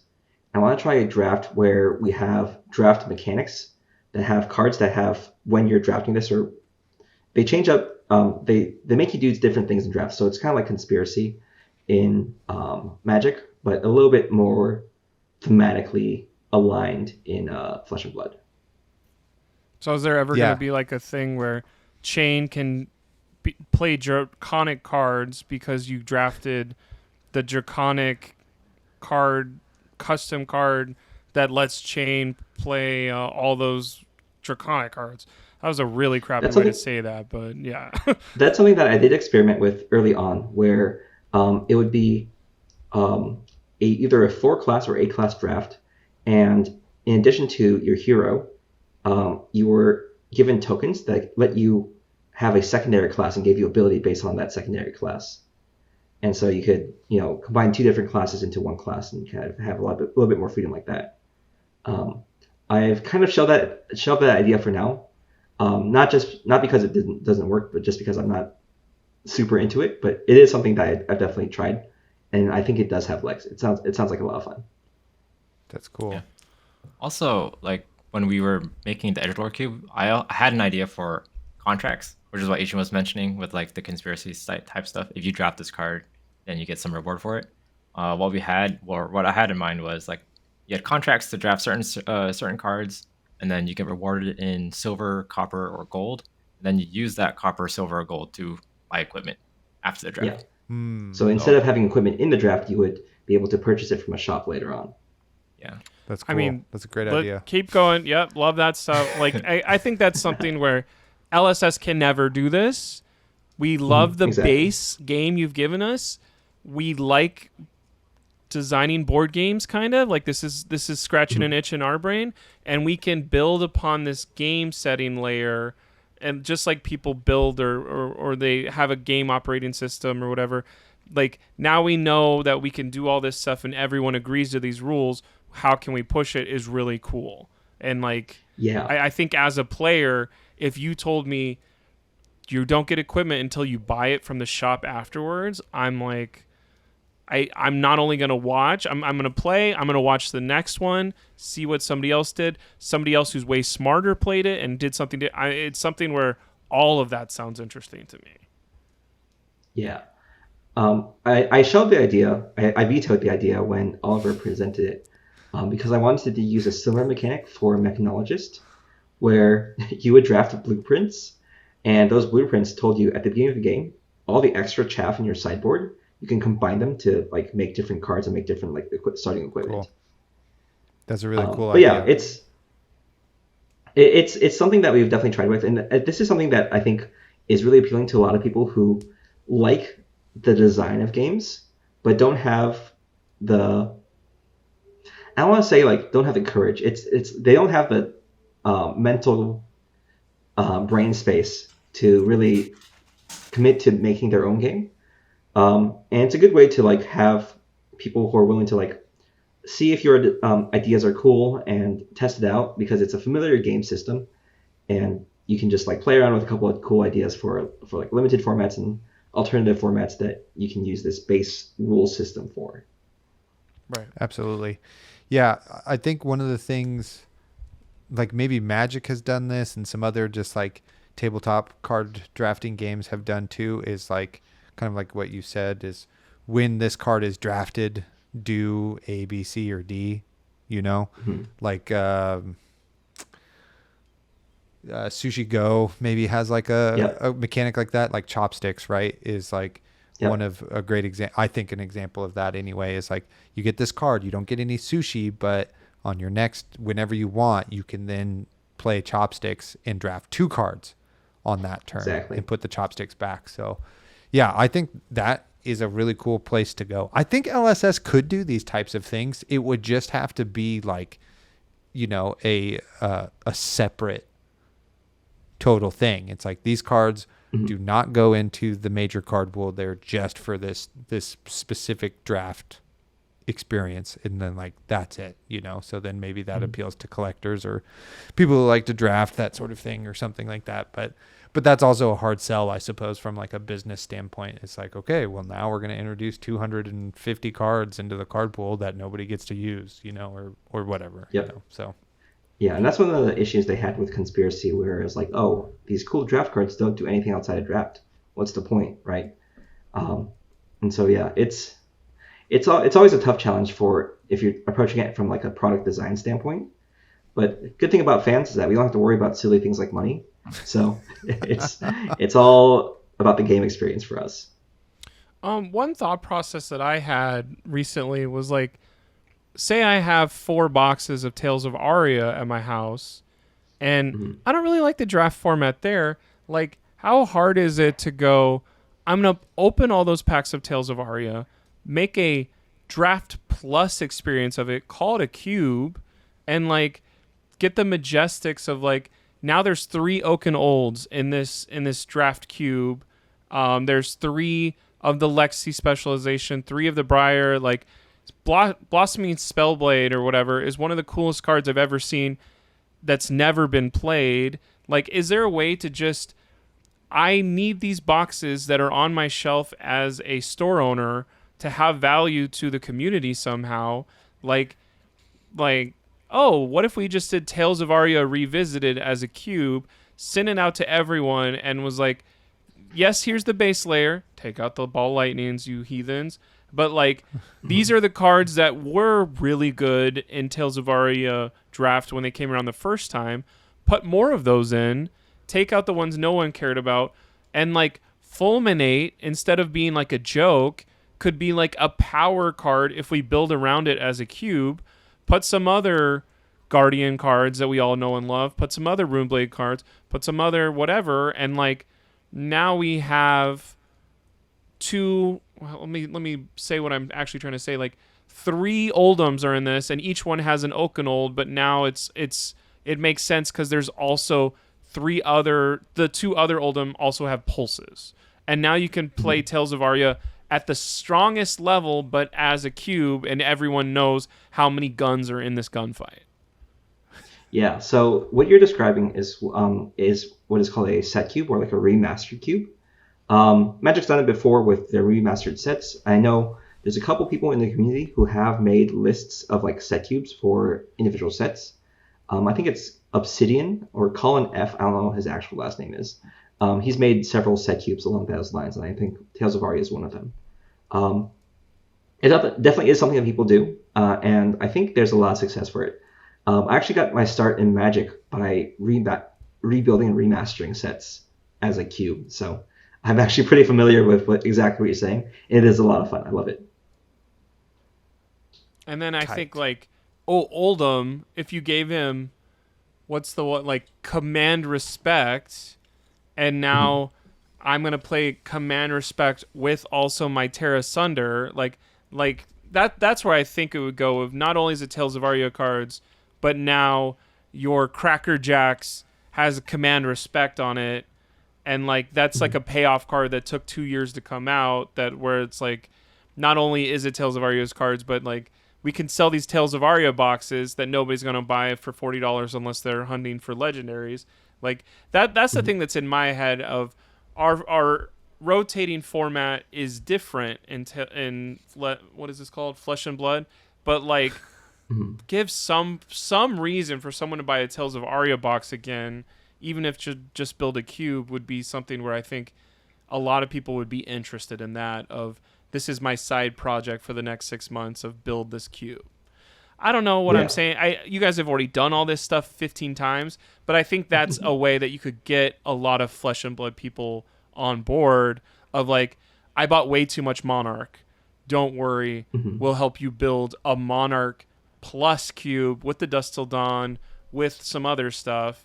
I think would be of how this cube stuff goes from like, oh, this is a niche thing that I do with my friends and all my cube buddies from around the world, to like, now everyone knows you can't go to a Battle Hardened without a cube being brought out, because it's just such a thing that happens because everyone wants to use their old cards again. Yeah, and as the owner of a lot of bulk, it is something that I've thought about a lot. Yeah. But yeah, cubing is definitely a way to help recycle old cards. The downside is, unfortunately, the bad cards are still bad, so you're still gonna be left with a lot of like yellow Sotomarls and like really bad other cards from Tales of Aria. But at least for the good cards and the cool cards, you can definitely recycle them and definitely like have a interesting draft experience that's like a remastered and like rebalanced version of Tales of Aria for sure. Bring back Oliver, what do you think about that? Like, are you interested in remastering sets, or do you want to just like design like brand new stuff?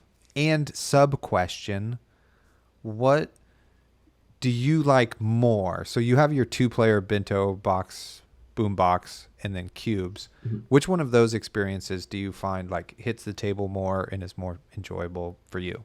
2 questions for the price of 1.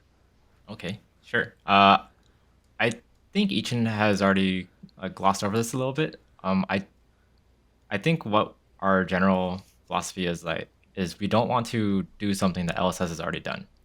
So remaking Tales of Aria is something that can be like done pretty easily, and then like people have already experienced Tales. We want to try and make something new. So I don't think we would ever try and do that, but it's anyone else can pick up that. We're trying to inspire people, so that great. Yeah. Somebody can do that, and you won't get eclipsed by Oliver and Yichin immediately. Go for it. Yep. Yeah.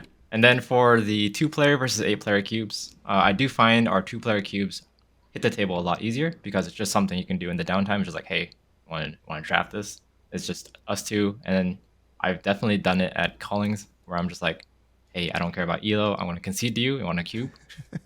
So yeah, I do enjoy the 2-player draft format because it's like one-on-one, and you like get really intimate with the cards because like you like both players know are like pretty like sorry both players like know what is in the cube, and if they are very experienced with it, then you can have very good experience. Yeah, that makes sense. Two question that has come to my brain after this, and you both can maybe answer this. Is there's a format in Magic, Dan? Have you guys played or heard of Yep. that? Yeah. Yeah. And it's, for the listener, you don't know, it's like a blue-white control mirror basically, and you're like trying to get these fish onto the board, and once you get 5 fish hits, your opponent dies basically. But the key tension in the game is manipulating the top card of the deck, and there's a bunch of cards in there that manipulate what that top card is. And because in Magic, when you draw at the start of your turn, whatever that top card is, like, matters. Do you both think there's something like, I guess Bento Box is kind of close to that, but do you think there's something a little bit different that's closer to Dan, where it's like one shared deck that you both are going to be playing off of?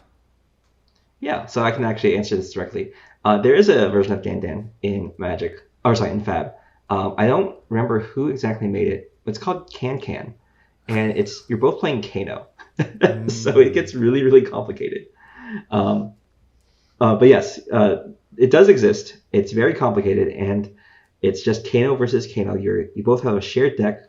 Everybody knows what's in it. Everybody has a list of what's in the deck, and you're basically manipulating priority and thinking about every priority window to eke out the victory against your opponent. It's similar to Dan in that respect.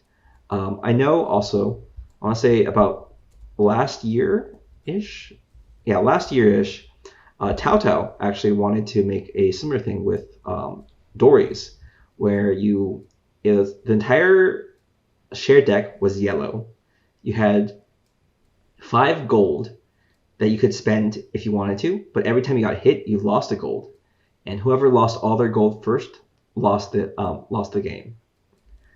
So that was something that Tao was doing. I don't know how far he got with that design. I think we did a couple play tests when he was like, "Oh, maybe this isn't as good as I expected," but there definitely is something there, and people have definitely tried playing stuff like that. Oliver, any follow-up to that?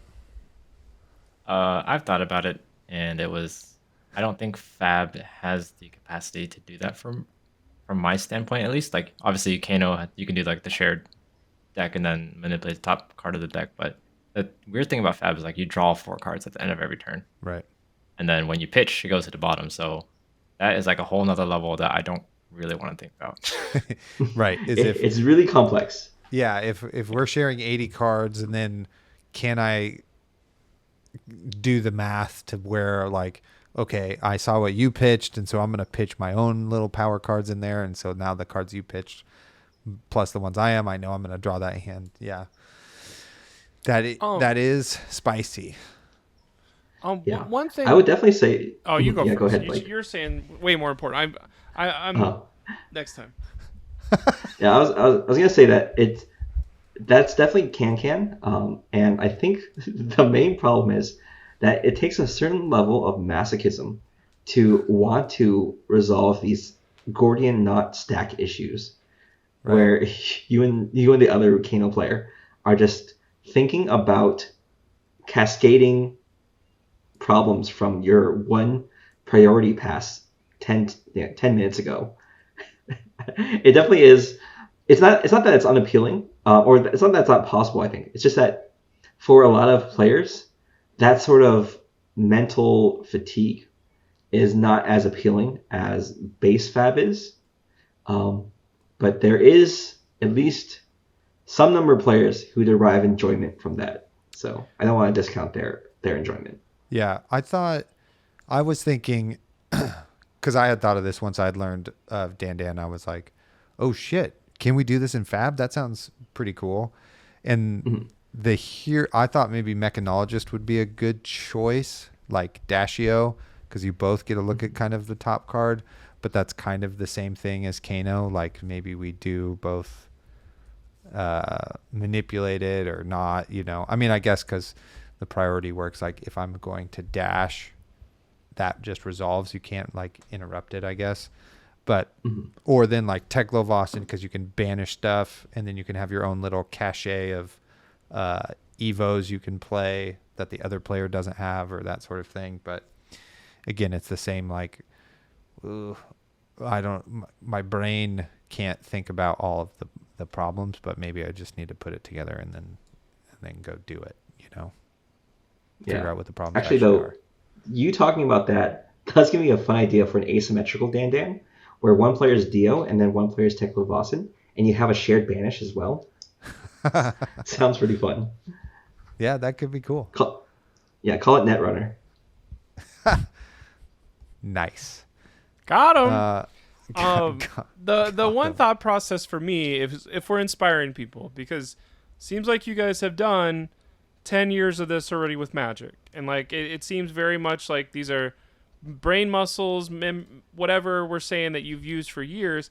Can anyone make a cube? Is it as simple as, well, I really like Brute and I really like Guardian, or is that a good way to like waste a lot of time because it's not going to work out because you need some different, like, maybe what's like the first 4 things you need to know before you start making your own cube, so you don't waste 2 months of your life and go, that was pretty dumb, and never like cube ever again? So the first thing you need is you need to have a willingness to take feedback. Midwinter Cube 1.0 was a pile of shit. It was kind of bad. It was not a good, it was an okay draft experience, but it wasn't like something that we wanted to settle on. And when you're making any sort of any game in general, but also any like format, you have to be willing to abandon your old ideas and like just figure out what's working, what's not, and make changes based off of that. So number 1 is a willingness to accept feedback. Number 2 is you just need to have an idea of what you're doing. Like if you want Brute, great. What do you want Brute to do? What do you want this cube to be about? And if you have an idea of like what you want the cube to be about, all you need to do from there is just test it and you'll be fine. Like I said, FaB is a game where it's really difficult to have a bad game unless you are directly trying to make a bad feeling draft experience. So there is a minimum level of enjoyment that people will derive from playing FaB, no matter how poorly or how like haphazardly a draft format is constructed, as long as you have like an idea of what you want to express in there. Cool. Yeah. So can anyone make a cube? Yes, absolutely. One other thing that I want to add is like, you want to make sure what you're building is also fun. So when we went into the bento box, we made sure like the ninja mirror is actually fun.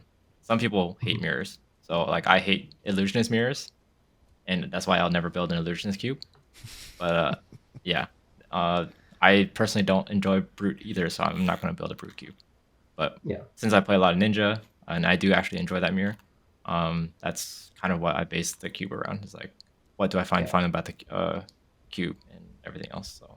Yep. I know Daniel Rudkowski has made a original KO bento box style cube as well. So like, as long as you have the idea and you have the will to execute it, that's all you really need. Just are fill all a these list of your files favorite on like cards. the black market or something, or where can somebody just who like, is Daniel Rudkowski keeping that a secret, or you only get in if you give him your bento box, or like what? How does this work? I think it's mostly word of mouth right now. I know Tyler Luce from the FaB Cube. He does all the data entry for February. He has his own cube site where people have just posted their cubes.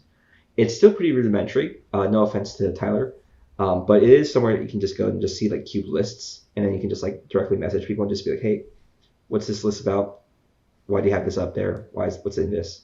So it's not like it's super inaccessible. It's just not very popular because obviously it's a relatively niche community within an already niche FaB community. So it's a little hard to find if you're just trying to like Google around. But once you like know the site it's pretty simple because we just have a Discord server that nobody really talks in, and we'll just respond as soon as somebody talks. So Nice. We have also a number of questions from our Discord, and I want to make sure I get to those before we let you all go here. So first up from Fancy, I think this is specifically directed at Yichin. Why Antarctica? Why not? Not many people go there, and I like cold weather, so why not? That's pretty much it. It's been on my bucket list for a while, and I will have an opposite trip to the Sahara sometime next year. So I'm balancing it out. Perfect. Everything needs balance. Colin asks, and you guys kind of touched on this a little bit, but I still think this is important to formally ask. So how is data and feedback collected on plays to help iterate the cube? If you're looking to build your own, what are the most important things to consider first? And do you need fancy tuck boxes and extra organizers to organize a cube, or is that just nice to have? Oliver.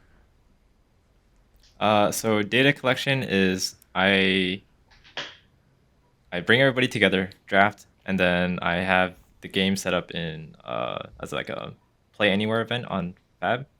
So people enter their heroes, and then I just collect how the match play out. I also sometimes watch people's draft to make sure, like, oh, you did this certain archetype of draft. Is this too powerful, or is this not? Is this too easy to assemble, or is it not? There was a time where Lightning Lexi was a little bit too easy to build, and I kind of nerfed it, maybe a little bit too soon, because Lexi has like never really won again. Yeah. Going on to organizers, I do like. We're not sponsored, but I do like the Dragon Shield cube shells. It does make pack creation a lot easier, and you don't need like a fancy box or anything. You can always just put it in a long box. Yeah, and then you have all your tokens. Yeah, and you have all your tokens in a deck box. So it's a lot easier to carry around. Unlike what we have is like a box designed just for cube. It's like 2 cubes in one, and then we have a little bit of room for tokens, and then since we have 2 cubes available to draft. Building packs at the end of the time we played was insane, and like we finished the first through when we did it, and then we built packs for next time, and we clearly messed up the pack somehow or something. Of like when we drafted, everyone got all Shadow Runeblade cards first. It was either all Assassin first, or then it was all Runeblade second, where like just the wild card packs were focused on one side or whatever. So I think that's something where when that happens, is that like, crap, we can't use this data, or is that like, well, that's what wild cards are kind of, but like it was just something where that was so funny. That was a unique thing there, but probably not something you want to see it happen every time.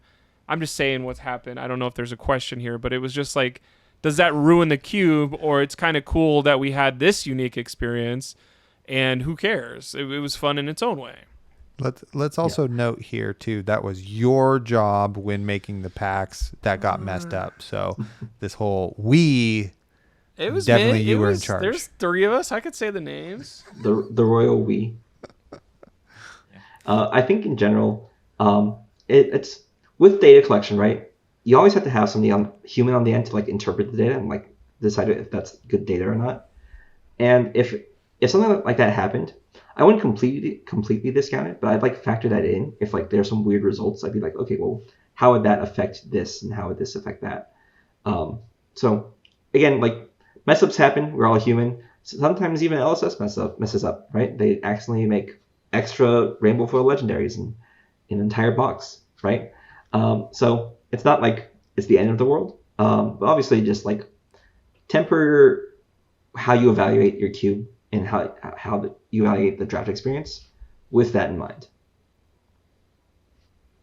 Makes sense.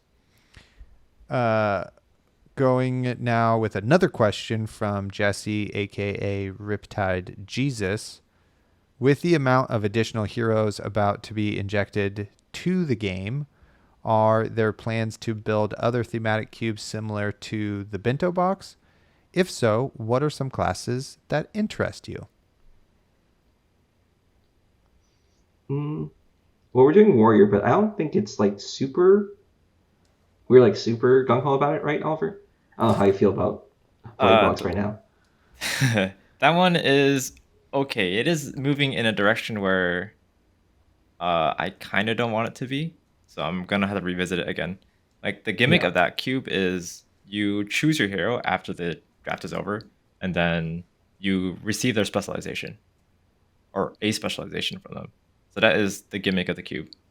So is it like random? So like if I'm Dorinthia, I get one of her random 100 specializations, or is it? You can you can choose which specialization you get, but Okay. you only get one. Gotcha. Yeah, it's just like so. It's since there's like so many warriors. I didn't want to dedicate so many slots in the cube just for all the specializations. So yeah, I just put it as a thing that you do afterwards. So that is what we are or what I'm working on. Yichin is working on his blueprint kind of stuff. I'm not sure where that is gonna go. He's gonna have to tell me about that later because he Yeah. designs a lot of custom cards. I just pick cards that go in the cube. So Yeah, I've avoided doing custom cards, but to answer your question specifically, Jesse, the new heroes, I mean, like they're cool, but I don't really factor them in when considering like how many new ideas are coming in. I think for the most part, we're just looking at sets and we're looking at how the different sets mechanics work with each other, and we're coming up with ideas based off of that. We're not like actively trying to design more cubes, but more like, hey, I just had a random idea. Let's just explore this and see where it goes. yeah. So for Edgelord Cube, the only reason why I started making it was because I wanted to infiltrate an invert existence, and that's like the sole reason why I wanted to do it. And then Contract also has very interesting interactions with Blood Debt, so I just continued off of that. Yeah, I really liked Edgelord Cube. I mean, maybe that's also because like those are two of my classes that I really like, which is Shadow Runeblade and Assassin. So it's just like doesn't matter who I pick. I'm gonna really enjoy playing this hero. And putting new into that will probably be pretty cool of all of her assassin blues. And I don't know if you like, oh, well, we don't want to deal with her transcending. Maybe you give her 2 transcend tokens she can use per round or something. But like, I think that's something that would be cool. Of now I'm playing all your blue Seeds of Agony or whatever the hell you have, chain bitch. Yeah, it's definitely a possibility. Like, there's like a number of directions you can take it, any sort of like custom design. So, it's mostly just about like having a random thought and being like, I wonder what that would look like, more than anything deliberate. We definitely saw. I mean, when I was looking at the list, Oliver, when you gave me the Edgelord Cube, I 100% went, ooh, Infiltrate is in here, and so is Invert Existence. I could do that. So Yep. I definitely was like, oh, this would be super cool if that pops off. It has not popped off yet. Side quest still incomplete. Isaac actually messaged me and he said he was able to pull it off. So Oh, he sick. did it before I did. I'm really annoyed. I think he banned it. I don't know if he played it. I know he definitely banished it. I can't remember. Anyway, yeah. Well, that is my dream, and that is apparently your dream as well. That's why we're friends. Patrick, who you guys know very well, big fan of both of yours. What is a cube you wish you could build but feel there isn't enough support yet? Oliver, do you want to take this one first? Sure. I did want to make a Shiana cube, but I feel like there's not enough overlap with Shiana. Surprisingly, like she has all the specializations, but it's just like all over the place. Yeah. And like, Yeah. what heroes would you put with her? That's the thing. Unless you want to just make only Shiana, that doesn't really feel as fun, because then you're just like playing a bunch of weird generics and then occasionally a specialization card. But I am keeping an eye out for that. Yichin actually vetoed one of my ideas with Shiana Cube, but he probably has more his reasons. Yeah. Well, I thought it was stupid. That's why. Yeah, that's fair. Maybe you could all be Shiana, but you have like a hero you pick as your base hero that you can always use your Shiano hero power on. Mm-hmm. Yeah. Yeah, like a little mask. That Yeah. doesn't sound too terrifying. Yeah. For me, mostly I want to do a square cube. So we have a U-shaped cube where you have like 3 areas of overlap between 4 heroes. That's the Midwinter, right? You have Ranger and Ice Ranger, Ice Wizard and Ice Ranger, and Wizard and Ice Wizard. I want to do a square cube where you have 2 talents and 2 heroes of the same class, or sorry, of different classes, but the same class compared to their other talent counterparts. So like Draconic Ninja and Light Ninja versus Draconic Warrior and Light Warrior, or something like Right. that, where it's just insanely flexible as to what avenue you go down, and see how that experience is. I suspect it'll be pretty similar, honestly, to a lot of existing draft experiences. It'll just feel different because of the heroes involved. But it is something that we don't really have yet, because talents don't encompass more than like 3 classes at the moment. But it is something that I want to do in the future when it happens. Cool.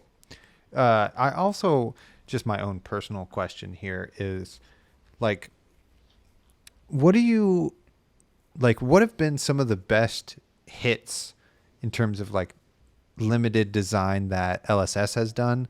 And what are some of the things that you've thought like are kind of big misses that just like aren't kind of working out as maybe they're intended? Mhm. Does that make sense? Is this a good Yeah. question? Should I edit this I out? think so. No, it's fine. Do you want to answer this, Oliver? Or I can answer this. Okay, so I am a person who hates talents. I do admit it does make drafting a lot better, but in like the construction Yeah. standpoint, I'm just like, Yeah. why? And then they came out with hybrid cards, which is what I initially wanted. So although I hate talents, I do like talents and hybrid cards in a draft format. Wait, so Um, I'm gonna ding in here. What do you hate about talents? the Uh-oh. card pool is just too wide. Hmm. Essentially, that's just like why would you do this and then not do hybrid cards? Because back then it was only Monarch, right? Right. That was the introduction of talents. I was like, why don't you just do hybrid cards? Isn't that kind of the same thing? And then like the talented heroes don't actually do anything with the base class. It's like Bolden didn't really do anything that Dorinthia did. And then you also saw that in Uprising, where it was like, oh, Phi doesn't care about a single combo card. He just wants to go head jab, head jab, head jab. And then Dromai doesn't do anything with Spectra. She just goes Dragon with Phantasm. And just like, Bro, I hate talent too then. Yeah, Yeah. I agree. Yeah. So I do that. like how in Part the Misveil, you actually see Zen care about combo. You actually see Enigma care about spectral shields, which Dromai didn't before. And then you actually New actually cares about stealth cards. So I'm hoping that's the direction they're going to be taking talents, is like they actually reference the base class mechanic. Cool. Okay. Yep. Makes sense. Please Uh, continue. Yeah. What I dislike about FaB Limited though is like how easy it is to force, and why forcing is like such a good strategy most of the time, and it just works out. I don't really know how they can combat that. Maybe like heavy hitters was actually not too bad for forcing. Like you can pretty easily pivot because like the hybrid cards were so powerful. So Mhm. maybe if we see a little bit more of that, then forcing won't be as a go-to strat as before. Yeah. Yeah, it's mostly about making the overlap between like different card pools feel good to play, right? Because Right.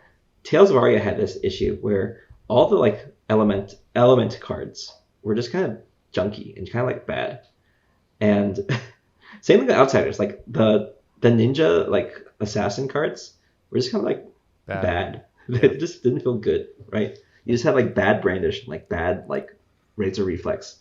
It's like, oh, great, wonderful. Short and sharp or whatever. It was like, what? Yeah, exactly. Yeah. And so they fixed it with heavy. I'll kind of segue into my answer. Stuff I love about recent like FaB stuff that I've loved is Evo. I know people don't like Evo, but as from a designer standpoint, I'm just like, I love Evo.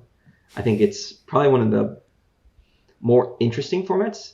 I think it's good, but I understand that a lot of people don't think it's good for very valid reasons. So that's totally fair. So I won't say it's good, but I think it's good. Because what do you think when So when someone says to you?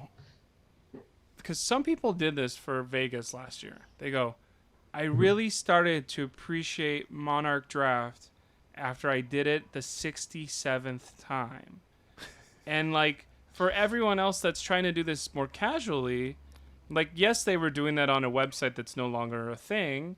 Like we can't open up 67 boxes of Monarch and pass cards out to really fall in love with it. But like, is there anything to the idea of like, you just have to do it 67 times and then you'll learn to love it. Like it's getting your taste for beer, but like, I don't have time to love bright lights that much. How can I love it quicker? And is that just all priming all over again of what we're saying? You know what people say? You know what people say this about? They say it about MOBAs. They say about League of Legends. They say about Dota, and people still play those, right? So, but in all seriousness, it is a problem. I think, especially with card games where you have a entry fee to experience the thing that you need to like experience multiple times to enjoy. And that's one of the reasons why priming is so important. That's one of the reasons why you need to be able to have your draft formats to be grokkable on first draft. So ultimately, that's why Evo has been largely a failure. This is or hasn't hit the marks that they wanted. LSS wanted it to hit. And I think that's a totally fair evaluation. That being said, the level of complexity in Evo, as well as the depth in Evo, is what makes it a very enjoyable draft format for people who really like drafting. I know Yuki mentions it as one of her favorite draft formats because it's very, once you like get used to it, it's like really good, right? But obviously, you also see the same issue with Time Spiral, where Time Spiral from Wizards of the Coast standpoint, it's an old Magic set. It was a very complex set. New players hated it, but everybody who was enfranchised loved it because it's just so complex and so interesting after, a decade of experience. So it's all about like reaching the wrong audience or designing for the wrong audience, basically. And that's, I think, where LSS is getting better at, where they're finding ways to reach the low enfranchised audience, not the hyper competitive people that will play the game no matter what, but people who are only just casually interested in the game. I think that's something that LSS has been getting better about. That being said, I did see the Armory Deck KO list. I do have some negative opinions about that, so who knows? I think that's totally fair, and maybe a rant for another podcast. Is there anything anybody wants to add before we get out of here? I just want to respect your time and the listeners' time. I know we could probably I could just keep asking you guys questions and talking about the game for the next 4 hours, but I feel like Cube gets rid of money drafting too, so that's probably gets you more consistent of like people are doing what they should be doing instead of like, well, I want to keep this Command and Conquer even though I'm a wizard, like I'm gonna take it anyway. Yeah. Hate drafting is actually a very good strategy in like the 15-pack cubes or 15-pack draft. But it's also very good in the 2-player draft, so it is a good strategy. Yeah. Because it's like you're blocking. Like if I don't give my opponent the Lava Burst because I put it in my deck, like if it's 1-on-1, like that is effectively blocking Lava Burst before we even start playing. Exactly. Or like and that's why people like the 2-player cubes is that hate drafting is very viable there. Yeah, absolutely. And that's kind of what happened to you, Blake, in Edgelord's round 2 is that Mitch just took a shit ton of equipment. I don't know if you guys and- heard that. I think he had 12 pieces of equipment by the end, and I only had one. And I was like, what the hell is going on? That's rude. Yeah, it's because he like kind of didn't know what to do and was just like, I don't know. There's equipment piece here. Seems good to draft. Staying open. Yeah. Till Oh, the very totally. end. It was a good strategy. Well, guys, it was great to have you on again. You're in an illustrious crew now of repeat guests on the podcast. It doesn't happen often, so congratulations to you. I don't have a Such an custom honor. pen to give you. I'm sorry. Maybe I'll make one. Give it to you later. Sounds good. Thanks for having us on. Dude, totally. I know everybody's going to be psyched for this. So, do you guys want to, shell out your Twitter handles and your YouTube page and that sort of thing before we let you go? I mean, Oliver can. I don't have anything to shill. No, I don't. I hate social media, so I don't have anything. Hell yeah. Does CUBE stand for see you both again sometimes? That's not what E stands for. Oh, okay. Yeah, Blake, we got to work on what the first letters mean in words to you. Shoot. Okay, just great. just trying it out. Awesome. Well, thanks, guys, again, and goodbye, everybody. We'll see everybody in the next episode. See ya.